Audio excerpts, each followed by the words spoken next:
You may have been told that you need to learn to code if you're going to work in tech, or maybe you thought that you'd love to work in something like cloud computing, but you're not a developer, so it's probably not for you. Well, what I want to do in this video is tell you how that is flat out wrong, and development skills and coding skills are just not required for cloud roles today.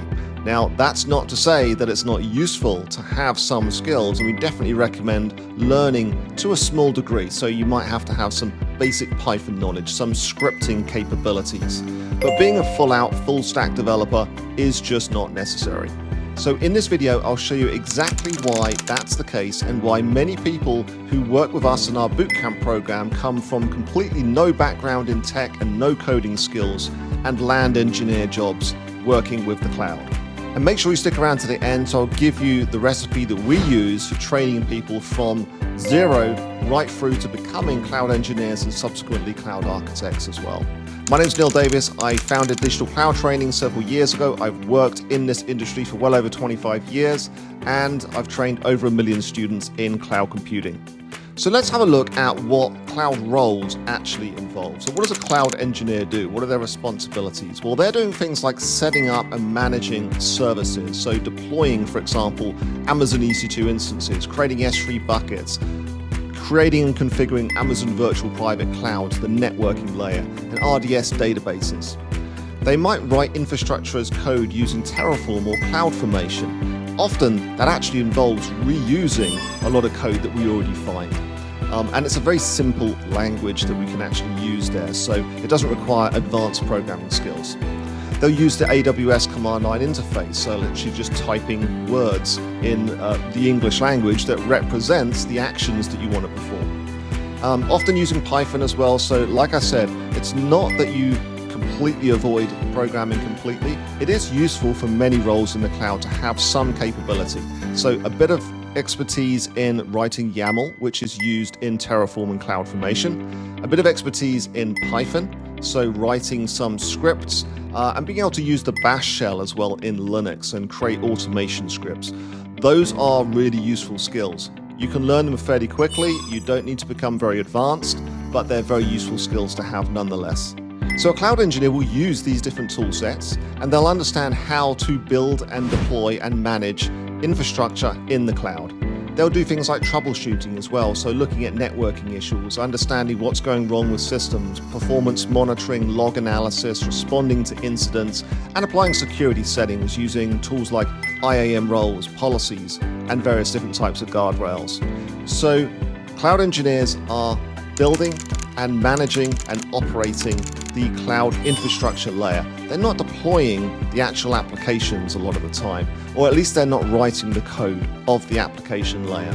So lots of infrastructure deployment, lots of automation, problem-solving skills, but very little in the way of application development.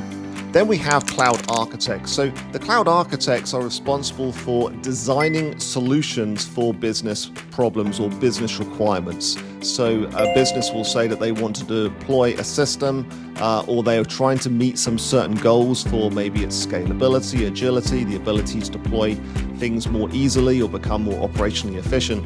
So customers come up with all sorts of different requirements, and then we as the architects then have to work out what is the technology solution for those requirements. How can we build something, a technology stack that's actually going to help the company meet its goals?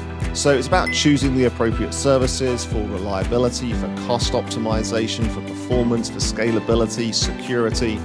It's performing diagramming, so creating diagrams of the architecture and explaining the concepts to the different stakeholders, and guiding cloud engineers often on the actual implementation of the technology stack once it's been agreed and it's being deployed into production. So again, as you can see, very little in the way of coding knowledge required there. In fact, a lot of architects don't actually deploy the technology because they're the ones coming up with the overall designs, and then the engineers are actually deploying the technology stack. Sometimes they do. I always, as an architect, also did a lot of deployment as well, and that really helped me keep my skills sharp as I moved through my career. So cloud architects are more strategic thinkers. They're working interpersonally with different stakeholders, so lots of interpersonal communications happening, and very little in the way, of course, of actual application development. So there is still that idea that you need to know development, or you have to have really strong coding skills, or that ability to become a programmer. For some people, they're just naturally adept at programming. And if you don't feel you're that person, I don't want it to put you off actually applying for roles in the cloud or starting to learn cloud computing and actually building that skill set. Because you may need to have some expertise there, but again, it doesn't have to be at a very deep level. So I believe that everyone can do it with the right expertise and the right focus and actually following the right pathway. Now, another thing I should mention as well is you also do not need a computer science degree. I do not have a computer science degree. In fact, I do not have a degree at all, and I still became very successful in the industry working as a senior solutions architect for some major companies and earning a very good salary from my career. So if you don't have that academic background, don't worry, it's fine. You can get into this industry just like I did, with certifications, skills, and being able to build some type of portfolio of experience you can demonstrate to employers to get you hired in the first place. And that I'll talk about in a moment. Let's first talk about what skills you would actually need to be successful in this industry. So you need some foundational cloud understanding. So you need to understand the core services of AWS, like EC2, like Lambda. In storage, we've got S3, EFS, EBS, and then we've got a variety of different databases, relational and non-relational, networking, we have analytics services, machine learning services, and so on. So you need to have a good, strong understanding of those core foundations. You also need to have some Linux knowledge. Linux is a very important operating system in cloud computing. Most workloads in the cloud actually run on Linux. And even behind the scenes, many of the serverless services will actually run on Linux under the hood as well. So make sure you have some level of knowledge of Linux. You don't have to be a guru, but you do need to be familiar with the command line, installing applications, running networking commands, looking at log files, doing some basic sysadmin, troubleshooting, that kind of thing. And then, as I mentioned before, you do need to know some infrastructure as code, so Terraform and CloudFormation being the most important, and the AWS command line interface, so being familiar with running commands there. So those are some of the most important skills for working in the cloud as an engineer or as an architect. And we teach all of these in our Cloud Mastery Bootcamp program. So if you want to work with me and my team to build an advanced skill set, then we can take people right from very beginner level through to being to landing jobs as cloud engineers and cloud architects and having a really advanced skill set. And so the way that we do that is we have a combination of on-demand training, so videos and tests, but on top of that, we layer some structured live training. So you'll turn up to live training sessions delivered by me and my instructor team.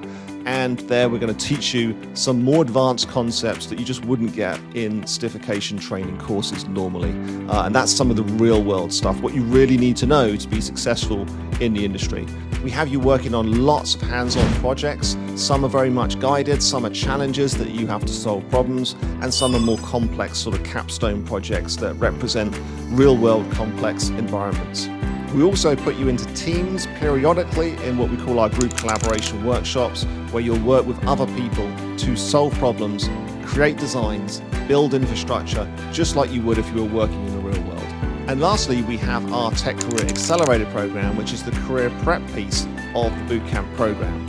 And that is where our career coaches, our experts, will actually help you to build up your personal brand, set up your portfolio, and make sure that you can get hired into roles as quickly as possible and at the best salary. So if you're interested in working with me and my team, please check out the link to our bootcamp in the description of this video. If you got value from this, please like the video and subscribe to our channel.